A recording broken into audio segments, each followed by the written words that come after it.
Let's get this thing started. Yes, sir.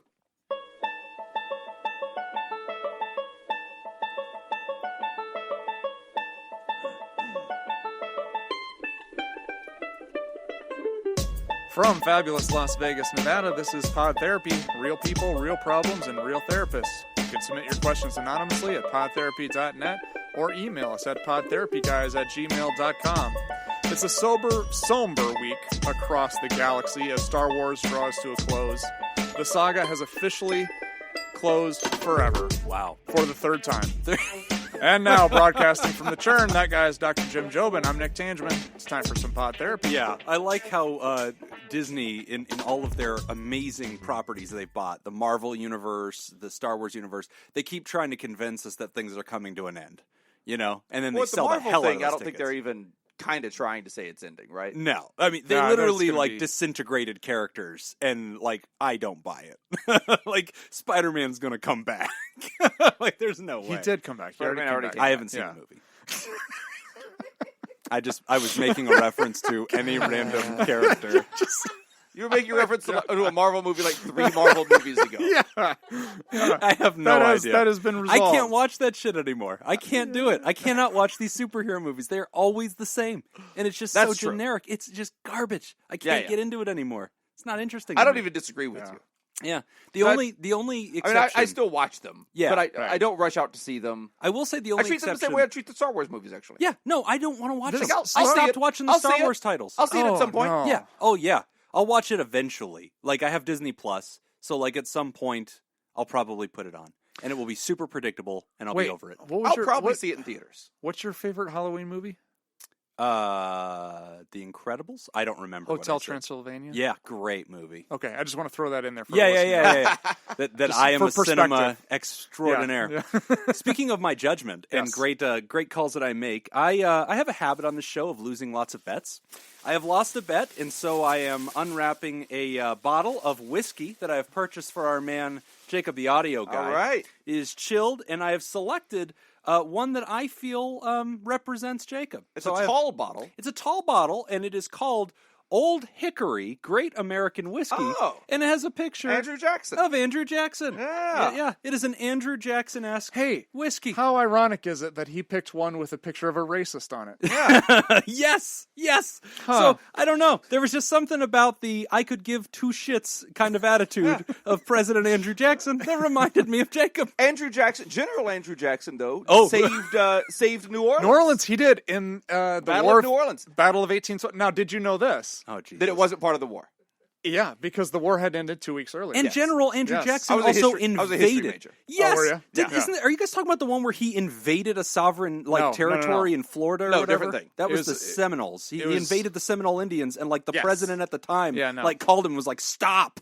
He took it away from Spain or something like that. He took Florida from Spain. That's what he did. Talking about the War of 1812. Oh, which was against the British. Yes. There was they were outnumbered I think British had 7,500 troops. Oh, Jesus. And Americans had 5,000 troops. Okay. But the British lost 2,000 and the Americans only lost 21 guys. That's it. Right. Wow. He just beat the hell out of them. It was but the war had ended 2 weeks earlier. Okay. And, this is before email. Exactly. The word had just not gotten to New Orleans. Yeah. By the way, there's a treaty. The treaty was signed in Brussels, I believe, wasn't it? Yeah, it was or Belgium. Long way away. Belgium, yeah. Oh, wow. Long way off from That New is just Orleans. inefficient. Yeah. So we found that out a little late. So, yeah, I think Andrew Jackson... And they Jackson... literally found out a week after the battle was over. Yeah. Well, there you go. The battle was long over, and they were like, "Oh yeah, it ended 3 weeks ago." They were like, lots of people died. Oh, shit. For no reason. Did not need to die. Right. Yeah. Of course, the Americans didn't give a shit because, like Nick said, they didn't lose anybody. Yeah. See, that is something. And the 21 guys they lost were dicks. They hated those guys. I'm just saying, he is definitely the Andrew Jackson of podcast hosts. That needs to be the way people think. How would you describe Jacob? You remember President Andrew Jackson? He will beat you with a stick. He will beat you with a stick. Yeah, Jackson carried pistols around at the White House. Did you hear about that story? No. He was the first president, I believe, where there was an assassination attempt. He killed the guy. Yeah. He pulled out guns and killed his assassin. He was carrying pistols, and some guy tried to kill him on the White House grounds and like ran at him. There was no Secret Service, and he just mowed the dude down. Andrew Jackson, everybody. So hopefully that whiskey contains the spirit of just I haven't tried this one before. Fortitude. I'm looking and forward grit. to it. Thank you. Yeah, fortitude and grit of Andrew Jackson. Yeah, as soon as I saw that bottle, I was like, "Well, this is the one. This is the one." I like that you, a person who doesn't know anything about whiskey, walked into a liquor store, yes, and didn't ask anybody. No, I picked by pictures. Yeah, that's how I pick things. Just the same way I pick my football team. I'm like, oh, I like those colors. I like those colors. Those are pretty. Oh, a cat. I like this team with the cat. I'm going to be the Cats. I like these guys. They're from North Carolina. Jimmy, you live in Vegas. Yeah, I know, but they're kitties. But they got cats. So the same way I pick my alcohol, just look at this guy. There's a picture of a president. I know who this is. So felt right. I made a guy really mad the other day, speaking of cats. He was wearing like a tough guy vest. Had a picture of a tiger on the back of it. Nice. But from a distance, I really thought that he had a picture of a kitten on the back of his vest. Like a dedication or something? I was laughing so hard at it.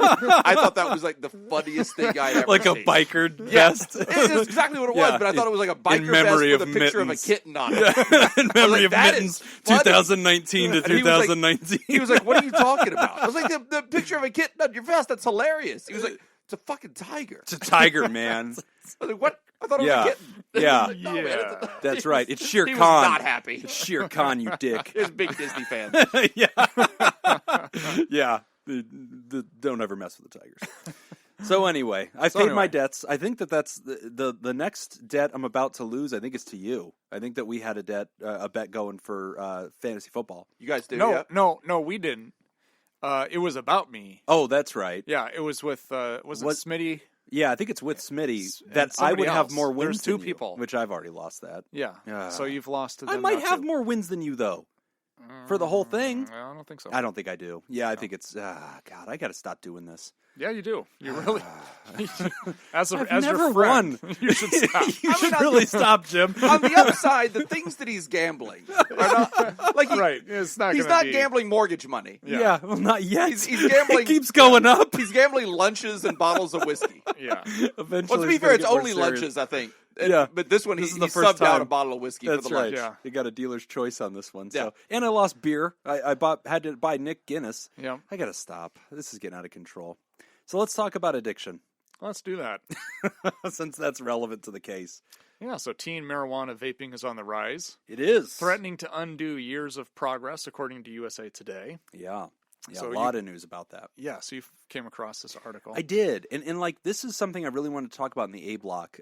Because a lot of our A blocks have not been educational in a while, so it's probably time that happened.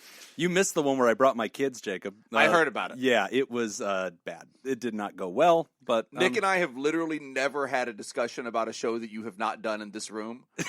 Until this one. Yeah. It was bad. It was really rough. But Nick people has were never nice. come in and told me about a show before. Yeah. I'm vaguely aware you guys still do this podcast. Yeah. I thought we were just hanging out. Like, all right, you do stuff when you're not here. So yeah. But so I really wanted to talk about this one because I thought it was super relevant. There were two articles that have been coming up in the last couple of weeks that had to do with marijuana use that I thought were really important. One was the USA Today article that was about teenage vaping and how this is now undoing a lot of progress that we had actually seen. Marijuana use had been going way down. And then, of course, it became legalized in multiple states, which, that was going to happen with the territory. When you legalize something, it's now on every corner, like the kids are going to get it. But then the vaping aspect of things, the kids are going to get it. But the vaping aspect made it really, really common. Because vaping's been going through the roof too. Juul's getting sued because it looks like they're advertising, and you can swap out the cartridges and put in the THC. And then the second, and then the second, so they're getting big sued specifically for marijuana stuff. The Juul people are getting sued because it's being conceived that their product is advertised toward children. Gotcha. Okay. So they got punished for that. Okay. But then the vaping and the marijuana prevalence combined is causing lots of youth to now engage with marijuana, and the rates have gone up significantly, like this huge skyrocket effect. Well, 20% of high school seniors vaped marijuana in the last year, 14% within the last month, according to NIDA, which is the National Institute on Drug Abuse. This percentage is based on like all high school teens in the country? Okay. Yes. And so 20% have? That has doubled in the last 2 years. Wow. So, and that's incredible, because, like, in all substance abuse land, it's gone we down. do not see that. Like, a double figure, like, that does not happen. For reference. This just doubled in vaping, specifically. I think it's marijuana use. Well, no, this says vaped marijuana. Okay. Specifically vaped marijuana in the last year. Yeah. And for reference, when you compare that, like, with alcohol, so alcohol was a significant decline in the last 5 years. So amongst 10th graders and 12th graders, it had gone down by 37 and 52%. Okay, down. Respectively, yes. It had gone down and then doubled. Yes. So, okay. No, that's alcohol. No, alcohol went down. Alcohol's gone down. Alcohol's gone down. Marijuana's gone up. Okay, and so that's an interesting thing, right? Because some people would hear that news and go, oh, good, right? And like, apples to apples here, I think I'd rather the kids smoke some pot than drink, right? There's an argument to be made for that. But at the end of the day, it's a very important figure, and I think that, we're seeing like this huge prevalence happen with the marijuana, and I think that there's a whole discussion to be had about that when it comes to like the war on drugs, right? And like there's this mythology about pot that is just completely harmless, and of course it's much less harmful than other things. Well, now, when you say you would rather them smoke marijuana... I'm not saying I would. I'm saying alcohol. Somebody might feel that way. But why do you think people think that? I would think so. Because of the mythology that weed is completely harmless. Why would you think that? Because I think that people get in less, for lack of a better word, trouble smoking marijuana than they do drinking alcohol. Right. So if you're looking at... And this is coming from somebody who does both. Right. There you go. Yeah. So if you're looking at it from the perspective of behavior, you're probably correct. Yeah. That's what I'm talking about. Yeah. Yeah. As far as physical health issues... Now, that's the thing that I don't know about. That's different. Like, physical effects on, like, developing brains and stuff like that. Developing brain. That I know nothing about. Yeah. Very important. That's the big distinction. And so I know that I'm doing okay. Yeah, you're fine. Relative. I mean, we have to look at how your brain started. Yeah, we don't know the baseline. I was a genius. I mean, I don't go to as many Mensa meetings as I used to, but, But no, that's a Ever good since point. I accidentally walked in on that NAMBLA meeting. The National Association of Marlon Brando Lookalikes? That's the one. Yeah. That's definitely the Bunch one we're of talking fat about. guys. Don't send us mail.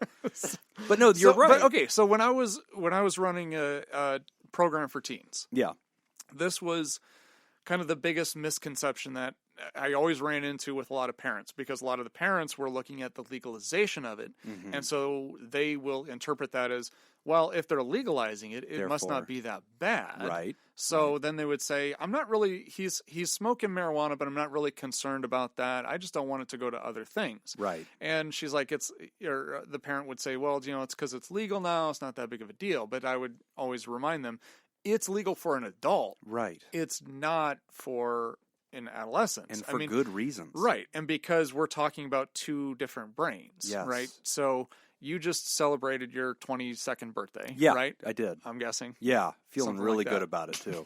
Right. Looked in the mirror, screamed. Can you imagine if Jim looked like that when he was only 22? I don't think that they're... Just be daily suicide watch. Right? That's what I'm saying. Yeah. I'm saying almost immediately you'd have to, like, lock the windows. Yeah. Like, I'd just be clawing at it. Be taking away his shoelaces. Yes. So hypothetically, if you just started using marijuana today, Right. it's not a benign substance. It's going to have effects, but it's not. Yes. I mean, the effects are going to be minimal compared to if you Right. started using at age, 13, Yes. or something like that. Exactly. And that all has to do with the development of the brain. Right. Specifically, one of the biggest areas that research has shown has been affected is the hippocampus, which regulates memory, or regulates your mood, Yes. and also helps you establish memory. Yes. So there's a lot of research out there talking about how really not even a whole lot of use, but just small amounts of marijuana will actually stop the development of the hippocampus. Yeah. Which can have devastating huge effects and a cascade of unintended effects. When people think, oh, who cares about memory? No, memory is also the foundation of intelligence. Memory is the foundation of data collection and long-term thinking. Also, not to mention judgment. Like, it has a lot to do with your judgment center, impulse control. And we're talking about a demographic that really struggles with this. So, again, I think Nick and I have been on the record about this before. Whenever legalization was coming up in Las Vegas, Nick and I worked at a rehab at the time. And I don't want to speak for you, Nick, but I know my perspective was, hey, listen, alcohol is already legal. As a society, we made a choice about this and believe that this is something that adults are going to use for recreation, and so we're going to regulate it. It's going to be fine. Marijuana, we can make that same choice. And I'm comfortable with that, as long as a society, we also appreciate that if you're going to throw a party, you got to clean up after yourself, right? And so that's just being responsible as a society. That's fine, but that's been the after effect. And so now with the vaping advent too, we're seeing this huge influx of youngsters smoking weed.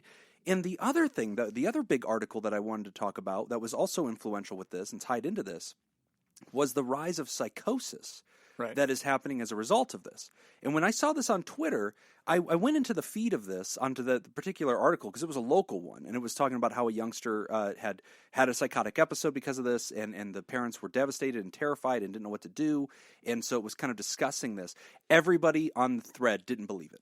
Everybody on the thread was like, that's not true, fake news, can't happen, weed doesn't. And I commented on thing, I'm like, an outpatient therapist, have had 2 cases of this year. I literally had to legal one of them on my couch and put them into a hospital because I told you about this one. Yeah, remember that big story one that I kept telling you? I won't even go over the details. But yes, it was marijuana-induced psychosis. What's that mean when you say legal them? Legal 2000. So it means against their will, put them in a hospital. Gotcha. Now, in this case, I didn't have to handcuff the guy. It's a legal hold. Yeah. Gotcha. Okay. Yeah. But yeah, psychiatric hold. And, I've just in a year, an outpatient therapist, one guy, I've had 2 cases of that. And they weren't teenagers. They were college age. Both of them were, in their late teens, early 20s. But yes, marijuana does correlate with psychosis. And no, it isn't like you take one puff the first time and you lose your damn mind. It's not reefer madness. It's not like that. But this does, THC, especially concentrated forms of THC, and especially high-potency cannabis, it does, over time, start to affect your brain's ability to correlate to reality. And so delusions can develop. In one patient's case I've had this year, the belief that he could read other people's minds, the belief that he was, for lack of a better word, the Antichrist, and that there was this huge storyline that he was a part of. And then hallucinations started to develop too, both audio and video. And then what happens is they get so stressed and they get so overwhelmed, they start smoking more. But in both of those cases, I've only seen psychosis develop in a marijuana user when it is high potency, and it's a runaway effect, right? Because they're building up that tolerance, they're smoking more, and they're doing it all the time. And especially when they're starting to vape it, because that's the pure stuff. That's when it gets, because flower can only be so intense, but like the vaping, you can get really concentrated and very potent. And when I've seen that runaway effect, I've seen psychosis happen. So yes, it's a real thing. It does happen. Just so I'm clear, you're not saying that, or are you saying, let me ask you a question instead of saying what I think you're saying. Are you saying that if anyone smokes or if anyone vapes the high potency vaping liquid for a long enough time, that this is the effect that will happen to them? No. Or are you saying that will that just can happen? It can. Yeah, great. It does. Yeah, right. It is an affiliated side effect of. It's a known outcome that can happen. It's a possible outcome. Yes. Great. In the same way that with alcohol, if you're overdoing it, you can have cirrhosis of the liver, but not all people develop it. Right. Same concept. Well, and there's also a genetic component too. There is. So they found this the AKT1 gene. Mm-hmm. If they when studying this, they found a mutation in that gene will double the likelihood of marijuana-induced psychosis. That's true. And okay. There's they've already found stuff on it. There is, but the other thing that was a part of my concern whenever we were discussing legalizing, and I wasn't against it. I voted for it. There was a referendum in our state about this. I voted for it and said, go ahead, legalize it. But, I just don't trust Nevada, especially, to be responsible about things, right? Like, to be responsible with the use of the money, to be responsible at cleaning up after yourself for your party. The other thing that Nick and I... We're not a responsible state. We're not a very responsible state. Wait, the state that has Las Vegas? And legal brothels. So, But here was my beef back in the day, and this is something you and I talked brothers about. are like the most responsible. Actually, they are. They're actually They're pillars of the community. I wish everything operated as well as those. That's true. We just discovered the Mormon Church hoarded $100 billion. Right. The brothels pay their taxes. Right. You just picked like the worst example that you could have picked. That's right. Actually, I take it back. They are great. I will not sully the good name of our brothels. Also, brothels still looking for a sponsor. You want to head down here? We will love. I would love to be the only podcast sponsored by a brothel. That'd be fantastic.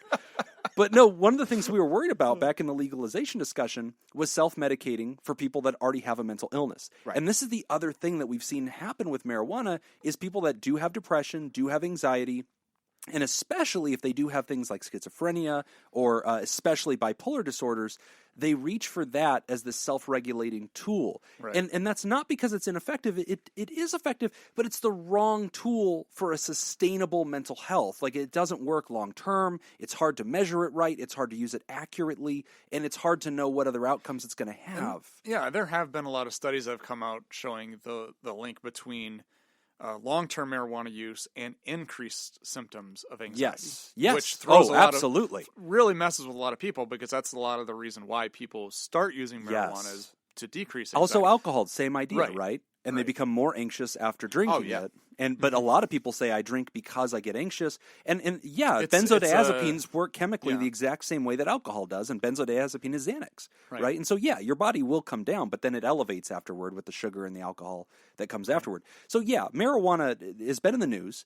Huge influx of vaping among teenagers. And I think part of it is what you were talking about, Nick, which is that there is this general mythology that has developed in culture, I think as a reaction to the drug war. The Just Say No days, the Dare days, we made marijuana out to be this big, scary hydra. The gateway drug. Right. Yeah, the gateway drug. And it turned out to be a Wizard of Oz thing, where people were like, wait a minute. This is not even near what you guys pretended this was. Right. And then we overcorrected in the other direction. Well, they did the same thing with cigarettes. Right. They did the same thing with like secondhand smoke. They were saying, 20,000 people a year are dying from secondhand smoke, but none of us have ever met anyone that died of secondhand smoke. Right. Right. Like that's a tough correlation to make. It is. And then you lose a lot of credibility as a healthcare industry or as don't lie about it. Just say what you just said. When you embellish it. Here are some possibilities. Right. And that those possibilities exist. That's the truth is plenty. And that's exactly it. And so the other condition I saw this year, Nick, that I thought was interesting is a situation where somebody was for chronic pain, anxiety, and trauma, they were smoking quite a bit, had the runaway effect where they're just overdoing it over and over and over again, started having incredible abdominal pain. I mean, overwhelming nausea, pain, could not keep down food. And then, of course, when somebody has nausea, you think, get high. Smoke so that you can eat, right? It'll calm it down. And it would while he was high. But then afterward, overwhelming, vomit everything up. So we ultimately got him checked in, got him through a battery of tests, and they actually identified, and I didn't know this because on the psych side, we don't think about this as a diagnosis, but they rolled out a diagnosis that it was something about cannabis-induced whatever. But it actually was a side effect of the amount of cannabis that was in his system. His body was starting to digestively reject. And so it was this problem where they actually detoxed him off the marijuana for a week, and then he was fine. Because it gets stored in the fats. Yeah. And he was building up. Again, this guy was smoking like a chimney. I mean, it was just nonstop. But it goes back to this idea. It's not a benign drug. It is not harmless. It can be used for recreation, just like alcohol. There's a responsible way to use it. And again, it's for adult brains. Right. And youngsters that use this, man, it is not great. And, a lot of people say, well, I smoked when I was 13 and I'm fine. Yes, I know. But of course, I mean, also looking at that, the potency too is different now. The potency's different. It was then. Yeah, you were not vaping the shit in That's distilled form. Because I vape now. Yeah. I do the marijuana vaping now. Yeah, but you're like 23. Exactly. I'm fine. You're fine. No, but I do the vaping because it is simple. It's simple and easy. I can go home. I can take a couple of puffs off the vape because I don't care about the ritual of it. I don't care about the ritual of rolling the joints and all that kind of stuff. Right. And so it's so simple because I can go home. I can take a couple of puffs off the vape. Yeah. And then I put it off to the side, and then I use it again a couple of days later or whatever. Right. And but yeah, I mean, when I was a kid smoking weed, it wasn't even kind of the same thing. No, it's not even close. Three puffs off my vape pen now is equivalent to like a joint and a half when I was a kid. Yeah. And yet, that's the interesting thing. It's really not close. No. And especially in an adult doing it again is fundamentally different than the kids. And so, like, we're seeing the vapes go way up. We're seeing the marijuana use go way up. And it's becoming something, it's not the kind of thing that people are in this dire outcry about because opiates led to overdoses, right? And the body count piled up and it was like, oh my God, we're losing a generation. Right. We literally had to lower the American life expectancy because of the deaths. Marijuana obviously doesn't have that effect. But as Nick said, it's not a benign substance. It's something that two therapists that specialize in substance abuse are very interested in talking about. And we want to educate our listeners. Hey, approach this with caution. Be mindful of this, especially if you have teenagers. It's something you need to talk about. Yeah. Now, let me ask you this: with the statistic of the vaping going up, does that take into account people who are already smoking marijuana, the flower, and just switching over to vaping? I believe the way that I've seen that study done, Nick, is they'll survey students anonymously and they'll ask, "Have you vaped in the last 12 months?" I think that's how they worded it in the study. And so they'll do the 2016 question compared to the 2019 question and say it's gone. More people are reporting they have vaped marijuana in the last 12 months. Okay. So I don't know that maybe they could parse out some details as far as, like, did you previously smoke? I'm just curious as to, like, how much did you already smoke pot and just how much over? does this correlate to people who already smoke marijuana in some form? Yeah. And they're just switching the form that they're in, taking it in. Well, I think the other thing, too, is I think with the vaping, I feel like you can hide it easier. Yeah. Absolutely. So I think... not even. Yeah. So there's no question. I think vape at a bar. That's the other. Yeah, that's the other piece to it too, is that it makes it easier to kind of to do it and to do it more frequently because you're less concerned about getting caught with it. Yeah, absolutely, man. So it's a good story. So hey, listeners, pay attention to this. If you have youngsters, especially considering the mental health thing, when students start smoking pot, they immediately start using it to cope. And so they cope with stress, they cope with bad moods, they cope with depression, they cope with anxiety with this. And it becomes a stunted growth. So you're saying it's not good for children to do drugs? As a general rule. You heard it here first, folks. I'm going to take a stance. No, here's what's really interesting. This is actually, there's a lot of research that shows this. Do you know the number one reason why girls start using substances? Like all substances? Like preteen, teenage girls, why they start using substances. I'm going to throw in peer pressure. I would guess body issues. Trauma. Oh, yeah. What is the number one reason why teenage males start using? Biker gangs. No, because girls are using. Oh, yeah. Wow. Yeah, that's actually round and round the cycle goes. And that's why it's really important for a lot of treatment centers that are working with teenagers that they separate the groups. That you have a female group that's just female, just the girls, and then a boys group. Why they're doing it. Because the reason why they're using a lot of times is vastly different. Yeah. No, it's a great story, man. There's a lot here. And really, I just want to speak just for myself because I don't want to, Nick's opinions need to be his.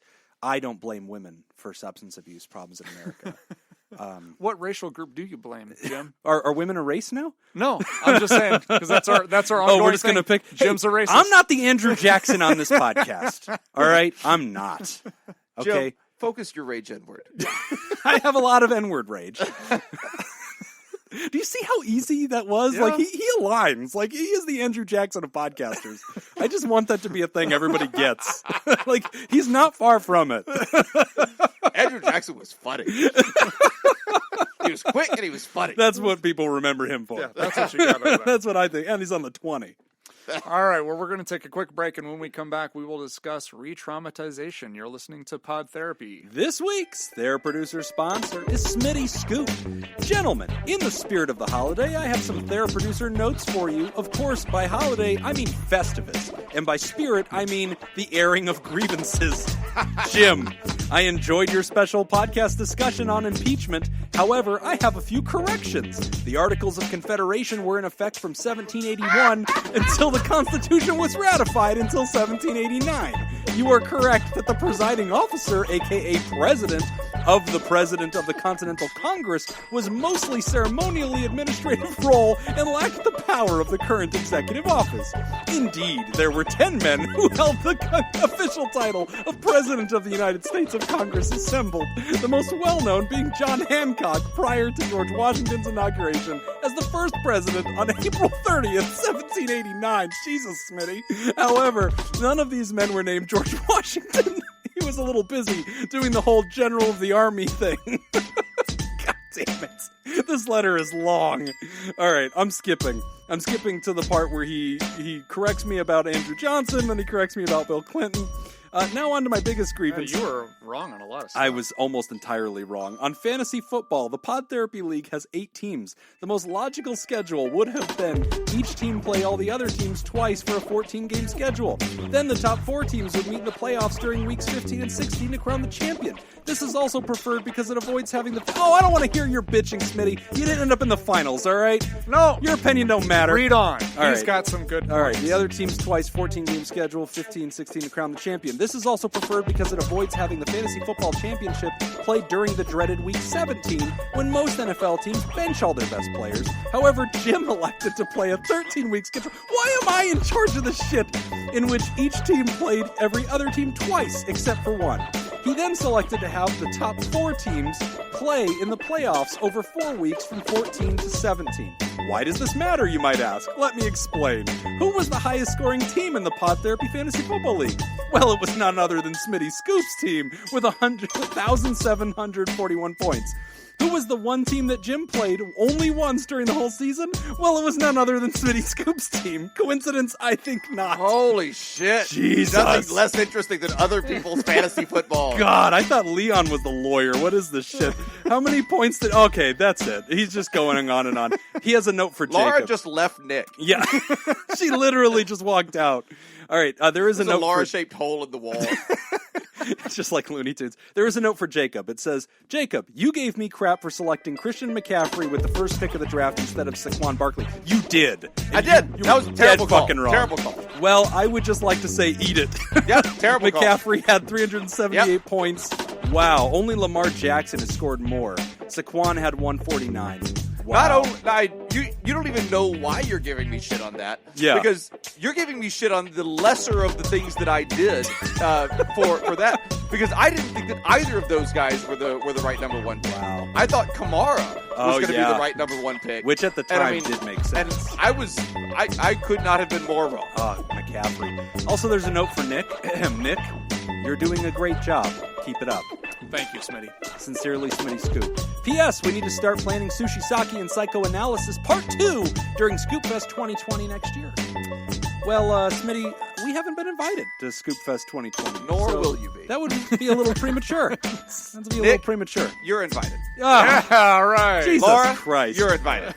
Don't invite Nate. Fuck. You're invited. If you'd like to join Smitty Scoop and make the show possible, you can go to www.patreon.com/therapy and sign up. Again, that's patreon.com/therapy. We're finally back. You're listening to Longest Pod ad Therapy.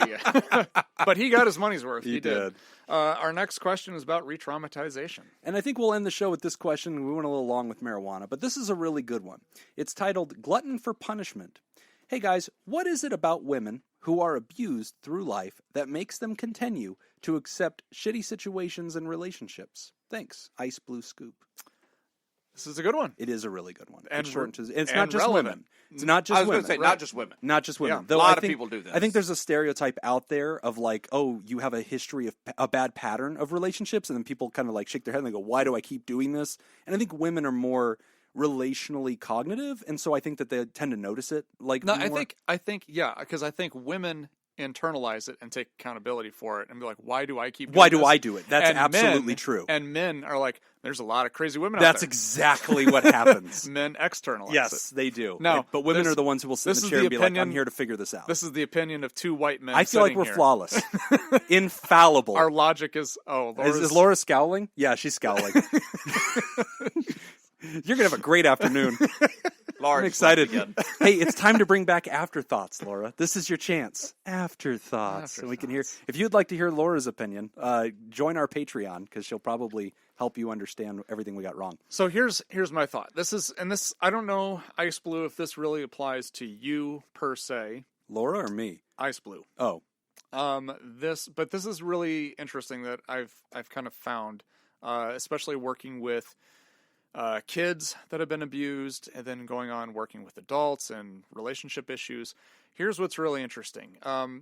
If abuse seems to fit with your history growing up, maybe this applies. If not, then this is just free information. But so when we are younger, when we meet new people, we automatically compare them subconsciously to the adults that we know, right? Which are mom and dad, right? So if I'm a 5-year-old, 6-year-old, whatever, and I'm meeting somebody new, in my mind, I am comparing them to my mom and my dad because they are my protectors.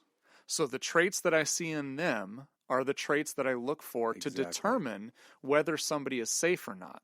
So if they share a lot of the same traits as my mom or dad, then I automatically just kind of assume that, okay, they seem to be a safe person because they have these qualities, right? So as we grow up, that has a big impact on how we choose a mate, right? We look for some of those same qualities. So what happens if your protector was also your abuser? Right. Or if negligent or aloof, or not if connected. if my mom or my dad were also physically abusive to me, then now that really messes up my compass and my ability to determine traits. So when I meet new people, everybody looks the same. Because I don't have these qualities to compare back to. So this is one thing that I've seen, especially for people who grew up being abused and having challenges later on in life, is they actually have to, a lot of times in therapy, what they'll do is they'll have to really operationally define what a healthy relationship looks like, what are safe qualities, and what are some qualities that I would see that would be warning signs or red flags that I need to avoid, and actually have to sit down and write some of this stuff out that might be more kind of subconscious to somebody who didn't grow up in an abusive environment. That is it. And so Ice Blue, and to everybody that's listening on this one, and I want to make sure we're zooming in here, it's not just if you were physically abused. It comes back to what Nick said, and there's two words that I really want you to hear. One is familiarity, okay? And the other one is re-traumatizing. And this is something that Nick and I used to treat all the time in the rehab because it's very common that people that become addicted to substances do have some history of trauma. And one of the things that we will notice, and you'll see this in your life if you look around, you'll see that people tend to reenact traumatic things. If they've, been through something scary in a certain situation that hurt them, they seem to somehow put themselves in those situations again, and it almost seems like they're magnetized to it. And we have a word for that. We call it re-traumatizing or reenacting trauma. And it's just one of the ways that I think the brain tries to understand something in trauma, because trauma is by nature non-languageable. And that's part of what creates trauma, is it's beyond the brain's ability to language when it happened. And so it's something that they can't reprocess. And the way we treat trauma is actually by reprocessing it, and almost like, think about it as like long hair. Like, when you got your little girl's hair and you're like combing it out, right? And it's all knotty. That's how we treat traumas. We sort of like reintegrate all the strands of memory in this reprocessing way, like you're brushing hair and getting it all to be congruent again. So when you think about what that trauma is, that sort of inability to language it, it's this stick inside of the brain. It's like a splinter. And so people re-traumatize. They reenact their trauma, unconsciously not realizing that they're doing it. Others can see that they're doing it and go like, why are you doing this? Why are you doing this? What doesn't make any sense? It's like you want to be punished, like you want to go out and be hurt. And they can't explain why they're doing it. But part of it is they're reenacting it because their brain has this underlying need to understand it.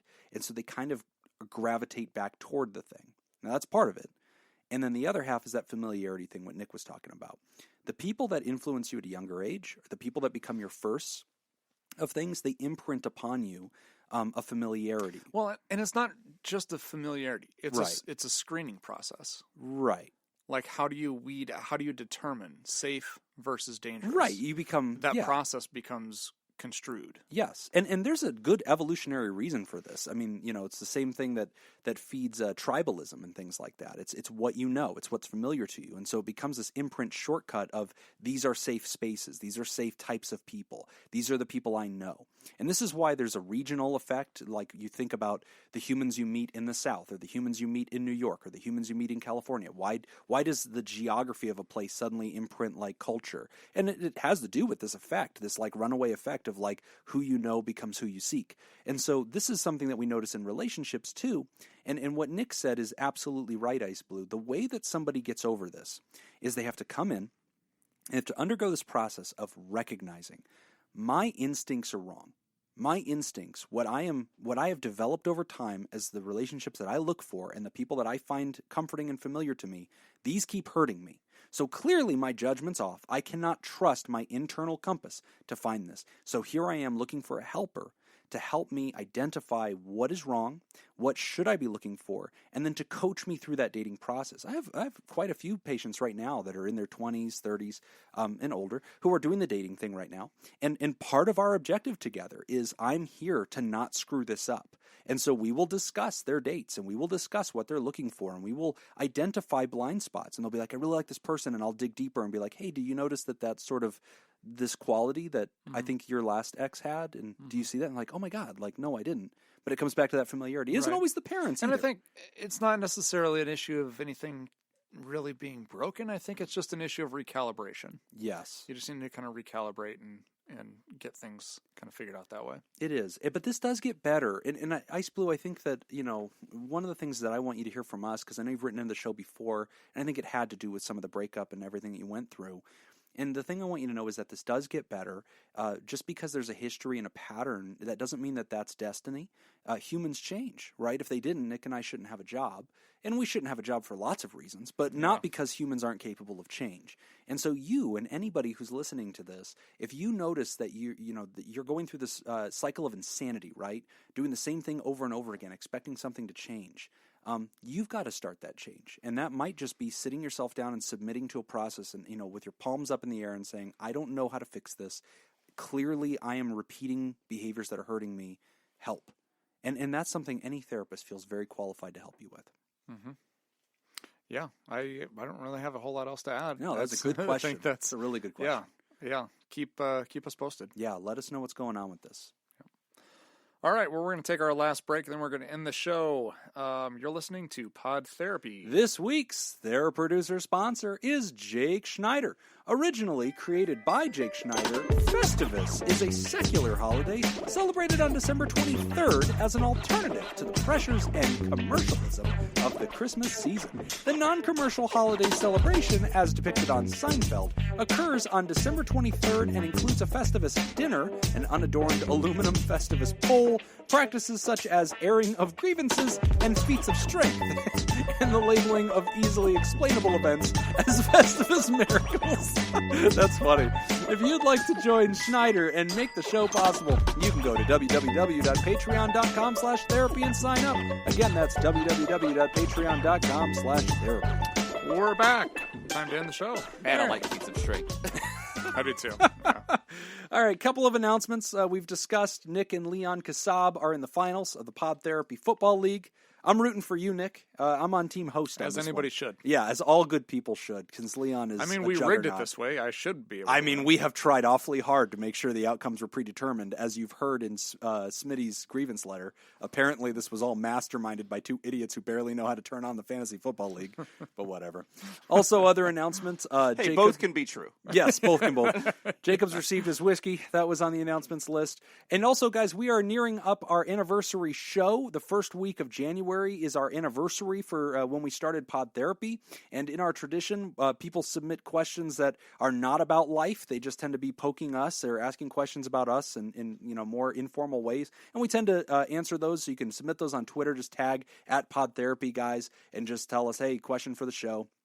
And some people are submitting those already, or you can email us or submit anonymously if you want. We'll be playing a game and doing our Christmas gift exchange, which of course is ironic because it's the week after Christmas, but that's when we do it. So, and Nick, I'm pretty excited. I've got you your gift. Did you get me taken care of yet? I sure did. Jesus. All right, this year it's a it's a bottle of Old Hickory whiskey. I hope it is. God, I wish. Yeah, our tradition is to get each other gifts that there's no way the other guy wants. So. But we'll see. I think you're going to like mine. I actually think you're going to like it. I'm afraid you're going to like mine. This is probably true. Is it Whips and Chains again? Joke's on you. All right. It's a new office. It's a new office. Damn it. I already signed the lease. I can't say anymore. Oh, no. Is it a decoration for the office? Oh, God. It could be. Oh, God. All right. Well, we do have some apologies that I owe the world, and so I'm going to make sure I get those out there. Dear Home Alone, the movie, I'm sorry that I live tweeted while watching you and pointed out that $122.50 for 10 pizzas costing $12 each doesn't make sense unless you live somewhere without taxes, that Joe Pesci couldn't have known the exact moment of the McAllister house lights turning on, that Kevin's family could have easily called the house most of the movie, and that Kevin's neighbor, Old Man Marley, was an awful human being who should never be trusted with children, but admirably not a snitch. That guy was horrible. We just watched this the other night. Did you? We were like all those. Oh, we didn't say the pizza thing. Yeah, but all these like obvious things. You're like, we talked wait. a lot about Old Man Marley. Old Man Marley's a horrible he's man. Terrible. Yeah, great. He saved you from a murderer, and then didn't tell the police that these people tried to murder a child. Like, or just didn't help the kid out. Yeah. Also, you're his neighbor. You've seen this kid like 30 times in the city. You've watched this kid without grow his up. parents. Yeah, you know there's 10 people in that house. You're out there shoveling snow all the time. You never think to like check on this child. Yeah.